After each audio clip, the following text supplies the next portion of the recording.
E06 error on your Breville Smart Oven? Fix it fast. This code means the oven has detected a serious fault. It won't clear by itself, but there are a few safe checks you can do before you decide it needs service. Step 1. Power cycle the oven. Turn the oven off, unplug it from the wall, and wait at least 15 minutes. This lets the internal components discharge and resets the control board. Plug it back in and check if the code clears. Step 2. Inspect the outlet. Make sure the oven is plugged into a stable, grounded outlet.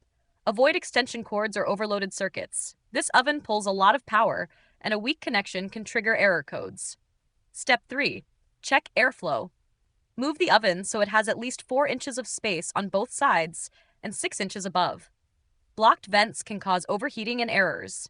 Step 4. Clean the crumb tray and vents. Excess grease or debris can trap heat near the sensors.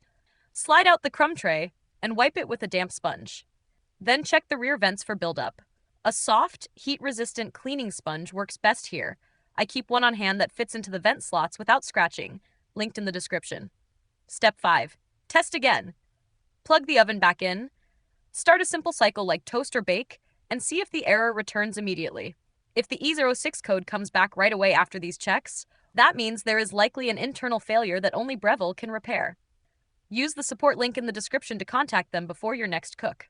If this helped you understand and fix the E06 error, subscribe to No Filler Fixes for more fast appliance help. And if you need a heat-resistant cleaning sponge, I've linked the one I use below. It gets into vents and corners safely without scratching. Thanks for watching, and keep it cool.